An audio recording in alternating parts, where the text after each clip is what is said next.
Il y a quelques années, Albert Jacquard, vous étiez venu parler à une classe d'école primaire. Et il y a une petite fille qui vous avait demandé « Monsieur, je voudrais devenir intelligente comme vous, comment faire ?» Qu'est-ce que vous lui avez répondu? C'était d'autant plus merveilleux que c'était une classe de SES, une classe pour les enfants qui sont réputés ne pas être doués. Alors je lui ai dit « Ta question est merveilleusement bien posée, tu fais preuve d'intelligence. Maintenant, comment devenir intelligent, je ne sais pas trop, je sais comment devenir idiot. Pour devenir idiot, tu n'as qu'à acheter une bonne provision de bonbons et t'installer devant la télé. C'est pas ici que je devrais dire ça. Mais en fait, au fond, pour devenir idiot, il suffit d'être passif. Pour peu à peu fabriquer son intelligence, il suffit, c'est toujours vrai, de faire fonctionner son cerveau. Il faut bien voir que ce cerveau est un outil extraordinaire. Les nombres sont tellement grands qu'on n'arrive pas à les imaginer, mais dans le cerveau d'un bébé qui naît, il y a de l'ordre de 100 milliards de petites cellules. On appelle ça des neurones. Et puis peu à peu, après la naissance, chacune de ces cellules envoie des protubérances vers les petits voisins. Et au total, arrivé à la puberté, 10 000 connexions par neurone. 1 million de milliards de connexions. C'est fabuleux ce qu'il y a dans le cerveau d'un enfant de 15 ans.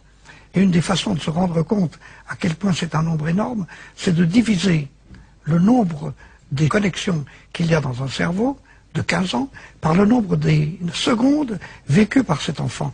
C'est 400 millions de secondes. Et le résultat, c'est qu'à chaque seconde, depuis sa naissance, il a mis en place 2,5 millions de connexions. Eh bien, je vous assure que ça a quelque chose d'effarant de penser qu'un enfant qui m'écoute, à cause de la façon dont il m'écoute, à cause de ce que je dis, eh bien, il y a des connexions qui se mettent en place, qui ne se seraient pas mises en place de la même façon si je n'avais pas été là. Donc, je suis responsable de la construction de son outil intellectuel. Mais il y a quand même des enfants, des êtres humains surtout, qui sont plus intelligents que d'autres, non?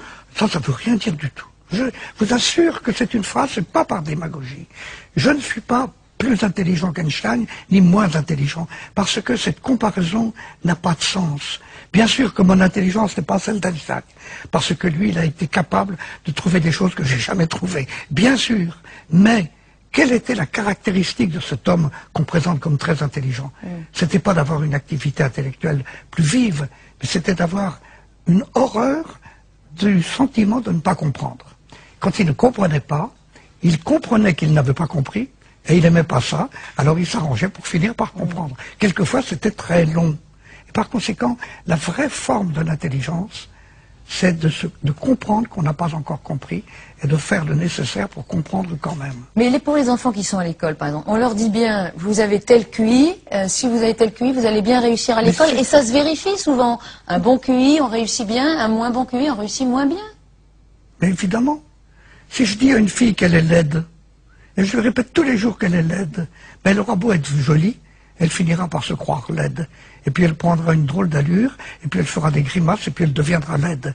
Et par conséquent, ça fait partie des prévisions qui sont autoréalisatrices. Il est criminel de dire à un enfant, tu n'es pas doué, tu n'es pas capable d'avoir un QI de temps et de temps, et par conséquent, tu vas rater.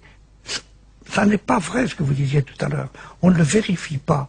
Simplement, on le provoque. Et par conséquent, il faut lutter là contre. Il y a un mot horrible qui a été inventé par les Québécois, le mot douance. Dire à un enfant, oh toi tu as de la douance. Mais celui d'à côté à qui on ne dit pas, il comprend que lui n'a pas de douance. C'est comme donc, les dons, les douances. Alors il se prend pour un imbécile, et il devient un imbécile. Par conséquent, il faut se dire que l'intelligence, c'est pas quelque chose que l'on reçoit, c'est quelque chose que l'on construit. C'est ça la phrase. Et le mot surdoué, par exemple. Il y a des enfants, on dit, ils sont surdoués. Ils réussissent bien les cours. On a bien tort de le dire. Ça ne veut rien dire. Dans surdoué, il y a 2 syllabes qui sont toutes les 2 idiotes. Sur, ça veut dire qu'il y a une hiérarchie. Or, il n'y a pas de hiérarchie de quelque chose aussi subtil que l'intelligence qui est multidimensionnelle. Et doué, ça laisse supposer que c'est un don de la nature qui fait qu'on est intelligent, ou un don de la société. Non. On est doué parce qu'on s'est donné à soi-même son intelligence. Et on est tous responsables de devenir plus ou moins intelligents. Il faut, peu à peu, la construire. Et bien sûr, tout le monde ne construira pas la même, certains iront plus vite que d'autres, mais méfions-nous. La vitesse n'est pas une caractéristique tellement remarquable de l'intelligence. Ceux qui vont vite, vous savez, en général, ce sont des bluffeurs. Moi, je crois plutôt celui qui va lentement, qui a l'esprit de l'escalier, qui revient sur lui-même et qui peu à peu arrive à acquérir un certain nombre d'outils intellectuels intérieurs.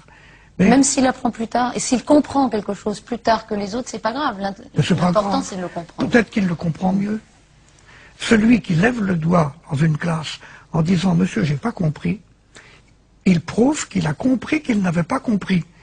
Et c'est ce qu'il y avait de plus difficile à comprendre. Il faut toujours répéter ça. Et celui qui lève le doigt, qui n'a pas compris, il rend service à tout le monde.